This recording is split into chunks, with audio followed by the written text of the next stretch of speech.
Assalamualaikum warahmatullahi wabarakatuh. Perkenalkan, nama saya Rahmawati Dehunawa, Escape Nurse MCAP. Saya adalah dosen tetap program studi ilmu keperawatan, Fakultas Olahraga dan Kesehatan Universitas Negeri Gorontalo. Saat ini saya dalam proses mengikuti sertifikasi dosen yang diselenggarakan oleh Kemendikti-Saintek tahun 2025. Pada kesempatan ini saya akan memaparkan pernyataan diri dosen dalam unjuk kerja Tridharma Perguruan Tinggi atau PDD UKT-PT, khususnya di bidang pengajaran pada salah satu mata kuliah yang saya ampu, yaitu mata kuliah Kepemimpinan dan Manajemen Keperawatan. Saya mengajar mata kuliah Kepemimpinan dan Manajemen Keperawatan pada semester genap tahun ajaran 2024-2025 dengan bobot 4 SKS, yaitu 3 SKS teori dan 1 SKS praktikum. Mata kuliah Kepemimpinan dan Manajemen Keperawatan merupakan mata kuliah wajib yang diberikan kepada mahasiswa sarjana keperawatan pada semester 6. Fokus mata kuliah ini adalah mempelajari cara mengelola sekelompok perawat dengan menggunakan peran dan fungsi manajemen untuk dapat memberikan asuhan keperawatan kepada klien. Konsep dasar dan pembahasan ditekankan pada implementasi peran dan fungsi manajemen yang dibahas secara bertahap dalam setiap pertemuan pada mata kuliah ini. Proses pembelajaran dilakukan melalui metode pembelajaran aktif, partisipatif, dan berbasis pada pengalaman nyata.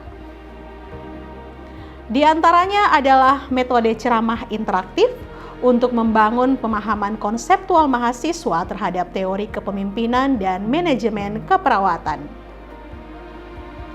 Diskusi kelompok yang mendukung kolaborasi mahasiswa dalam menyelesaikan studi kasus nyata. Metode Delivery Interaction and Assessment atau DIA, di mana sistem pembelajaran mencakup keseluruhan proses pembelajaran mulai dari penyampaian materi hingga penilaian.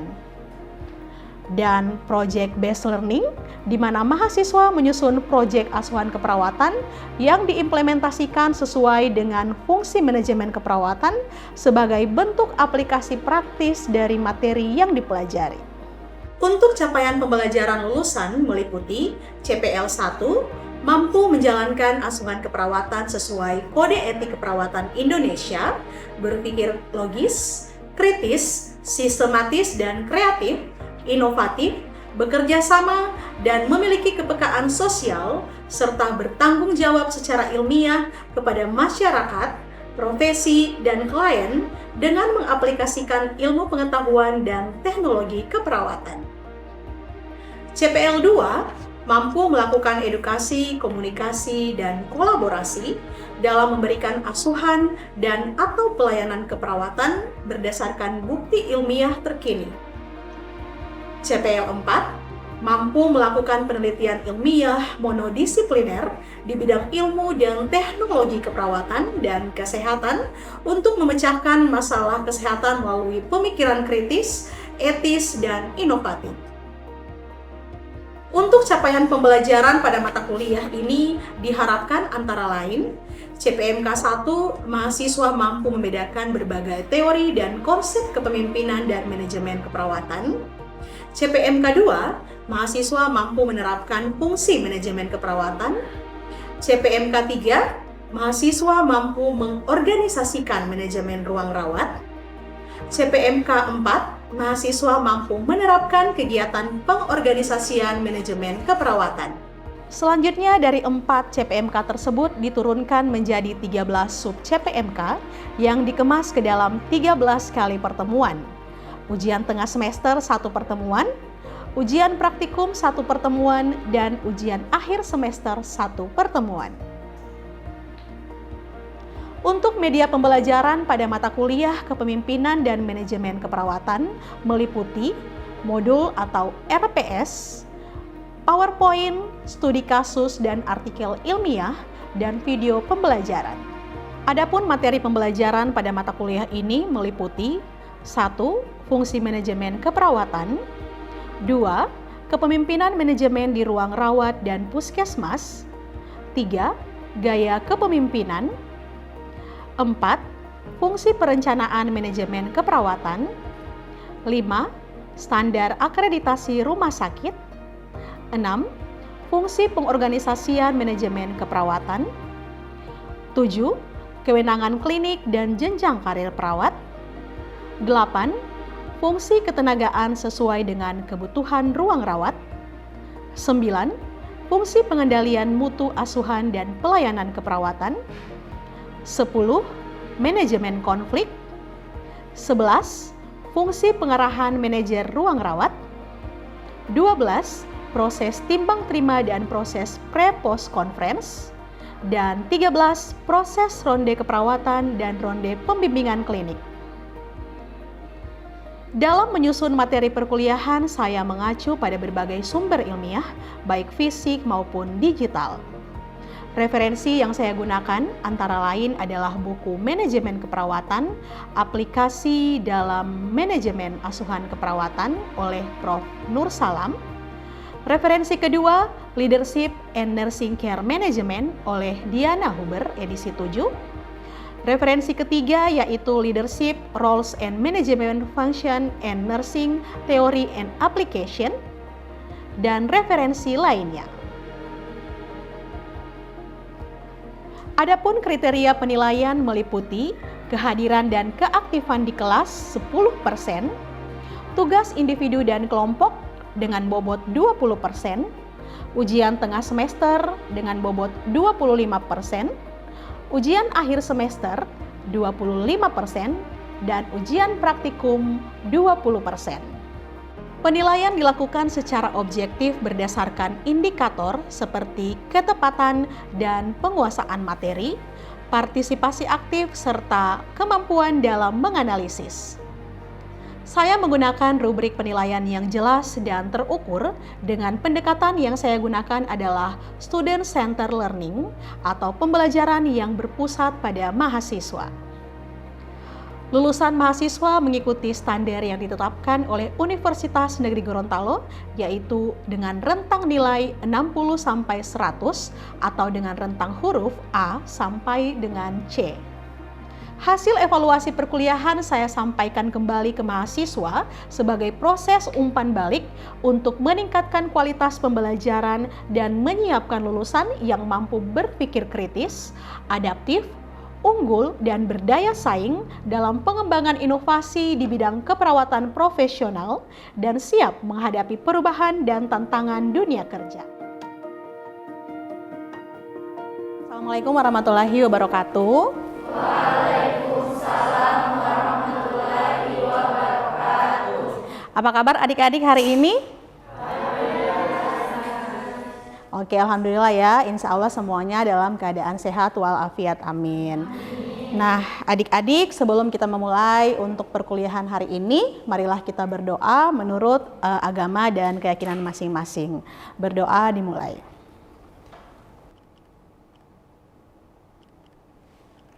Berdoa selesai.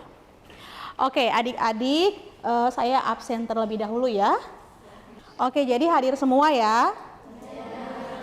Baik, adik-adik, untuk perkuliahan kita hari ini sesuai dengan kontrak kita di pekan sebelumnya, jadi kita akan membahas terkait dengan pengorganisasian keperawatan, terkhusus di metode penugasan di ruang rawat. Oke, untuk sub CPMK pada mata kuliah ini, yaitu mampu menetapkan kegiatan fungsi pengorganisasian yang sesuai dengan prinsip pengorganisasian, dan setelah pembelajaran ini diharapkan mahasiswa itu mampu mengidentifikasikan pengorganisasian ruang rawat, kemudian menguraikan dan menjelaskan model penugasan ruang rawat, menganalisis kelebihan dan kelemahan model penugasan ruang rawat. Nah, sebelum saya mulai nih, saya mau cek di adik-adik. Kira-kira what do you know about metode penugasan ruang rawat? Silahkan, oke, introduce yourself. Assalamualaikum warahmatullahi wabarakatuh. Waalaikumsalam warahmatullahi wabarakatuh. Perkenalkan, nama saya Dewi Kumainar. Seizin menjawab, yang saya ketahui terkait dengan metode penugasan ruang rawat itu ada 5 metode.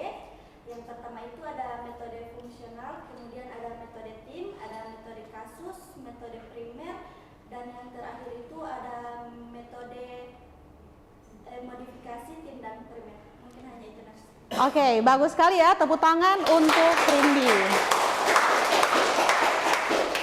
Jadi kita lihat dulu pertama dari definisi metode penugasan ruang rawat. Jadi metode penugasan ruang rawat ini termasuk dalam fungsi ketenagaan yang merupakan model yang diterapkan dalam metode asuhan keperawatan profesional. Jadi di rumah sakit itu ada yang namanya model atau metode yang diterapkan di ruang rawat. Metode ini ada berbagai macam, contohnya tadi yang sudah dijelaskan oleh teman kalian. Jadi ada 5 metode yang perlu kita ketahui dan ini metode yang diterapkan di ruang rawat di rumah sakit khususnya. Oke, kita akan bahas satu persatu.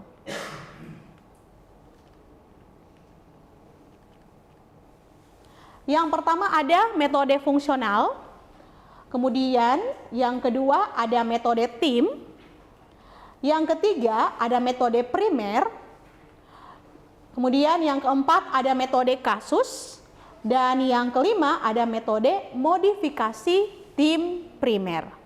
Oke, jadi ada 5 metode. Ada metode fungsional, ada metode tim, metode primer, metode kasus, dan metode modifikasi tim primer. Sekarang kita akan bahas satu persatu. Yang pertama adalah metode fungsional. Metode fungsional ini di mana perawat ditugaskan untuk melakukan tugas tertentu untuk dilaksanakan kepada semua pasien yang dirawat di suatu ruangan.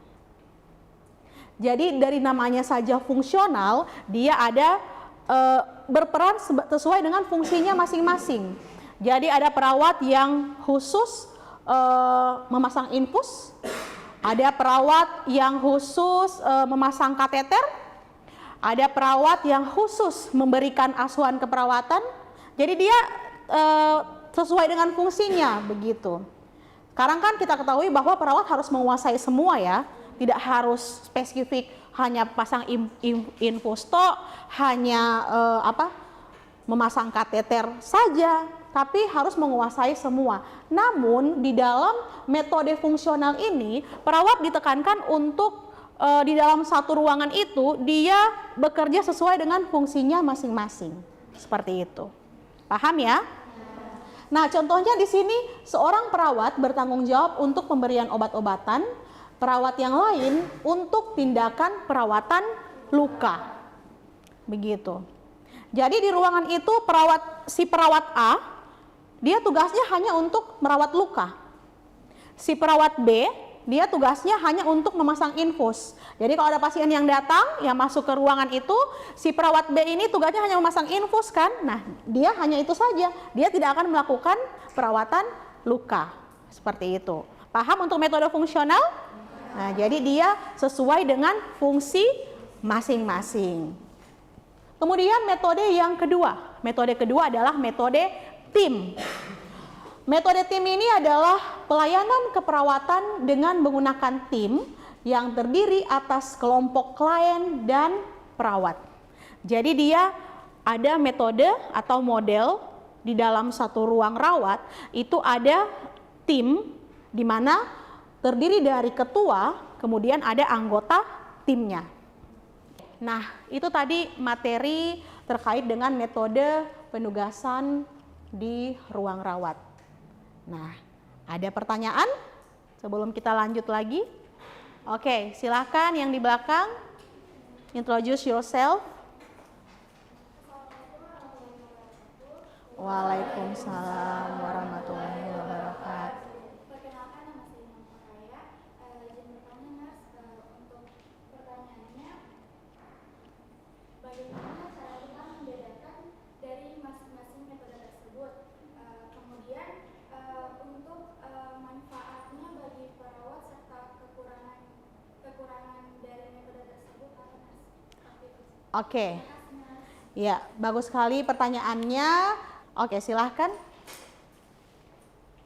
Terima kasih. Perkenalkan saya Dwi Javanas, izin bertanya. Dari materi tentang 5 metode tadi yang Narsi jelaskan, manakah yang paling efektif untuk diterapkan dalam perawatan pasien di rumah sakit? itu dia ada ketua tim, ada anggota tim, dan menangani beberapa pasien dengan kasus yang kompleks sesuai dengan ruangan tersebut. Di dalam satu ruangan, di satu ruang rawat inap, itu ada beberapa tim. Dia bisa 2 sampai dengan 3 tim. Jadi tim A, tim B, tim C. Tim A bisa untuk menangani pasien di ruang kelas 1, tim B untuk ruang kelas 2, tim C untuk ruang kelas 3. Biasanya juga mereka bagi berdasarkan bagian ruangan. Jadi ruangan yang selasar kanan itu tim A, selasar kiri itu tim B. Jadi diberikan kebebasan dari si perawat ataupun pimpinan kepala ruangan di ruangan tersebut untuk membagi metodenya atau konsepnya itu seperti apa. Jadi itu metode tim. Sedangkan primer yang tadi saya bilang khasnya adalah perawatnya dia harus bertanggung jawab 1 kali 24 jam dan harus berkualifikasi pendidikan tertentu. Nah, kalau modifikasi dia di dalamnya ada si ketua tim yang dia disebut dengan perawat primer. Tugasnya si perawat primer yang dimodified ini adalah dia akan membuat asuhan keperawatan yang melaksanakannya atau yang mengimplementasikannya adalah si perawat associate. Jadi si perawat primer atau ketua timnya ini dia tidak melakukan tindakan, dia hanya membuat. Jadi dia menyusun asuhan keperawatan, dia susun intervensinya, perencanaannya. Nanti perencanaannya untuk nyeri dia mau identifikasi PQRST untuk nyerinya, kemudian dia mau mengajarkan cara untuk mengatasi nyeri atau manajemen nyerinya, mau menggunakan relaksasi nafas dalam atau distraksi atau imajinasi terbimbing. Nah, itu direncanakan oleh si ketua tim atau perawat primer. Yang kemudian yang mengimplementasikannya adalah si perawat associate. Biasanya metode fungsional ini diterapkan di mana? Ada yang bisa tebak? Ada yang bisa jawab? Bedah? Boleh? Selain ruang bedah? Interna masih kurang tepat. IGD boleh juga tapi masih kurang. Ruang hemodialisa atau ruang HD, ya, karena si perawatnya dia khusus untuk melakukan penanganan pada pasien HD. Misalnya dia khusus untuk memasang alat. Karena tadi adik-adik sudah bertanya, selanjutnya kita akan ke penugasan kelompok. Oke adik-adik, semua sudah membagi kelompok? Sekarang saya akan bagikan kertas pleno ini ya. Silahkan adik-adik menuliskan jawabannya di kertas yang telah saya bagikan. Jangan lupa ditulis untuk metode penugasannya apa. Jadi untuk kelompok 1 itu mendapatkan metode penugasan fungsional. Kelompok 2 metode penugasan tim. Yang kelompok 3 metode penugasan primer, kelompok 4 metode kasus, dan kelompok 5 metode modifikasi tim primer. Silakan masing-masing kelompok mengisi contoh kasus tentang metode penugasan ruang rawat sesuai dengan metodenya masing-masing, dan yang kedua membuat kelebihan dan kelemahan dari metode penugasan ruang rawat. Jadi contoh kasusnya silakan diisi. Jadi kira-kira kasus-kasus apa yang biasanya ada di ruangan yang berkaitan dengan metode kasus ini. Oke? Metode fungsional ya. Ya, jadi ini contoh kasus yang ada kaitannya dengan metode primer ya. Jadi contoh yang ada kaitan dengan metode kasus itu misalnya apa? Seorang perawat yang menangani pasien bagaimana, seperti itu. Seperti yang saya jelaskan tadi. Oke?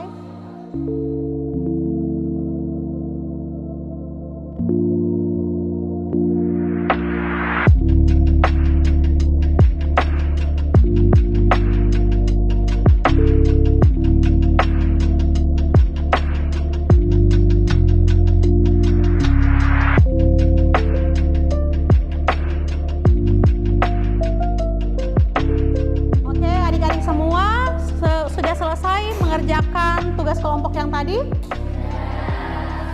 Oke, sebelum kita akan presentasi tiap kelompok, nanti di masing-masing kelompok menunjuk satu presenternya yang akan memaparkan terkait dengan penugasan kelompok yang telah saya berikan tadi. Nah, kita akan ice breaking sedikit ya, agar adik-adik tambah semangat lagi untuk menjalani perkuliahan hari ini. Oke, di sini adik-adik bisa lihat yang telah tertera di papan ini, yang di sana kelihatan? Manakah lingkaran yang paling kecil? Nah, kita mulai dari kelompok 1, mungkin satu orang bisa ke depan. Ada yang berpendapat sama?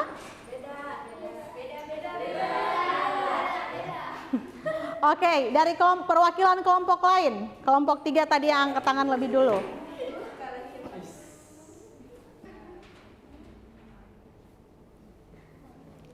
Ada lagi yang lain? Oke, ada lagi yang lain? Silakan.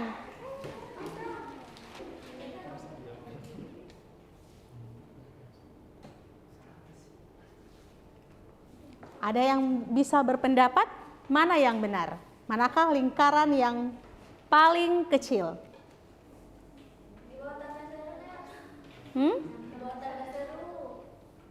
Yang mana? Yang nomor 1? Tidak. Bukankah ini lingkaran terkecil? Tidak. Atau yang itu? Tidak. Kenapa bukan? Tinggi. Karena itu? Tinggi. Berarti yang jawaban adalah? Yang tanda seru. Karena yang ditanya adalah lingkaran. Ya, sudah fokus? Tapi kayaknya tadi belum terlalu fokus ya, karena ada yang menjawab salah. Nah, saya coba kasih sedikit games, gambar, nanti adik-adik silahkan tebak. Oke, ini apa? Silahkan. Tantangan seru, coba kita lihat. Oke, benar. Tepuk tangan untuk kita semua.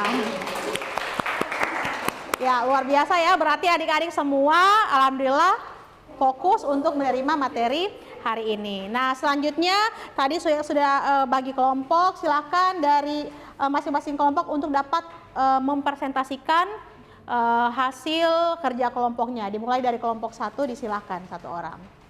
Assalamualaikum warahmatullahi wabarakatuh. Waalaikumsalam warahmatullahi wabarakatuh. Metode fungsional yaitu di mana seorang perawat dapat melakukan dua jenis tugas atau lebih untuk semua klien yang ada di unit tersebut atau stase tersebut. Kepala ruangan bertanggung jawab dalam pembagian tugas dan penerimaan laporan tentang semua klien serta menjawab semua pertanyaan tentang klien. Contohnya, perawat A tugasnya menyuntik, sedangkan perawat B tugasnya mengukur suhu dan badan pasien. Di metode kasus sendiri itu ada beberapa kelebihan dan kekurangan. Kelebihan itu pertama adalah pemberian ASCAP lebih komprehensif dan holistik karena perawat itu hanya berfokus pada satu pasien tersebut. Berikutnya juga perawat itu lebih memahami kasus serta apa yang terjadi pada pasien ini lebih mendalam lagi karena mereka itu hanya benar-benar terfokus pada satu orang itu. Serta juga tentang manajerial menjadi lebih mudah dan evaluasi pun menjadi lebih gampang. Namun ada beberapa kekurangan pada metode kasus. Pertama yaitu adalah kurang efisien karena butuh perawat yang profesional tersebut lebih tinggi lagi. Berikutnya juga perawat yang bertanggung jawab itu akan lebih dapat diidentifikasi. Ketiga yaitu butuh tenaga perawat lebih banyak dan berkemampuan dasar yang sama seperti itu. Nah, adapun contoh penerapan dari metode ini di rumah sakit.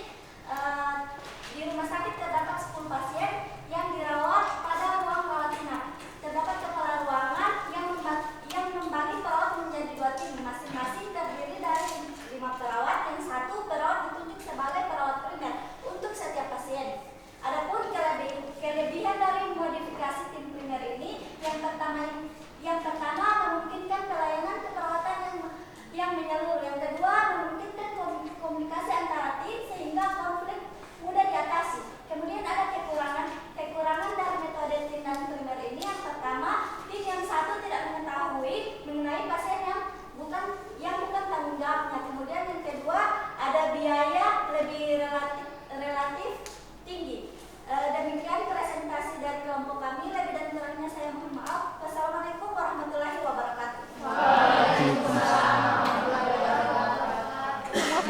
selesai menyampaikan hasil pembahasan kelompoknya, dan sebelum kita mengakhiri perkuliahan hari ini, saya apresiasi dulu untuk kerjasama dari adik-adik semua. Tadi saya lihat pada saat adik-adik melakukan diskusi kelompok, itu semuanya mampu bekerja sama dengan baik, semuanya memberikan pendapatnya masing-masing, jadi tidak ada yang mendominasi antara satu dengan yang lain, semuanya bisa bekerja sama dan dapat menganalisa apa saja materi-materi yang saya sudah berikan dan juga bisa menjawab semua tugas dan soalnya dengan baik. Kita tepuk tangan dulu untuk semuanya.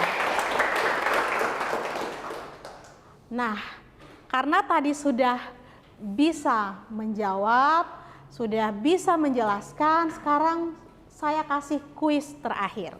Oke, silakan. Baik, terima kasih. Perkenalkan, nama saya Afina Latif. Saya izin menjawab. Dari kuis tersebut dinyatakan bahwa kasus ini masuk pada metode modifikasi tim primer, di mana di sini ada 15 perawat yang membagi menjadi 2 tim, yaitu tim A dan tim B, dan masing-masing memiliki kepala tim, yang dimana kepala tim ini sebagai perawat primer, dan ditugaskan ada anggota tim yang dimana anggota tim ini sebagai perawat pelaksana atau perawat asosiat, sehingga kasus ini merupakan kasus dari metode modifikasi tim primer. Oke, kita beri aplaus yang meriah untuk teman kalian yang telah menjawab. Jadi jawabannya benar. Kita lanjut ke soal kedua. Silahkan. Perkenalkan, saya Masana Dahli, izin menjawab. Dari kasus tersebut, metode ini termasuk dalam metode fungsional, di mana itu ada perawat pelaksana. Seseorang perawat pelaksana di ruang bedah melakukan perawatan luka kepada pasien, dan perawat pelaksana yang lainnya melakukan tugas pemberian injeksi, dan perawat pelaksana yang berbeda melakukan pengukuran tanda-tanda. Oke, luar biasa. Tepuk tangan untuk teman kita. Baik adik-adik, jadi itu tadi materi yang saya telah ajarkan, yang kita pelajari pada perkuliahan kita hari ini. Dan insya Allah kita akan bertemu di pertemuan selanjutnya di pekan depan yang akan membahas terkait dengan kewenangan klinis perawat dan jenjang karir perawat. Jadi adik-adik sudah bisa membaca terkait dengan materi ini agar pekan depan kita sudah bisa sharing ya untuk materi tersebut. Adik-adik bisa men-share materinya melalui referensi ini dari ada buku Prof. Nur Salam 2020, Marquez 2022, ada Robbins 2023. Oke, thank you for joining today. Terima kasih banyak untuk adik-adik semua. Saya tutup untuk perkuliahan hari ini. Wassalamualaikum warahmatullahi wabarakatuh. Waalaikumsalam warahmatullahi wabarakatuh. Terima kasih. Demikianlah video pembelajaran dalam mata kuliah Kepemimpinan dan Manajemen Keperawatan, Program Studi Ilmu Keperawatan, Fakultas Olahraga dan Kesehatan Universitas Negeri Gorontalo. Video ini digunakan sebagai salah satu syarat penyusunan dokumen pernyataan diri dosen dalam Unjuk Kerja Tridharma Perguruan Tinggi atau PDD UKTPT tahun 2025. Terima kasih atas perhatian yang diberikan. Assalamualaikum warahmatullahi wabarakatuh.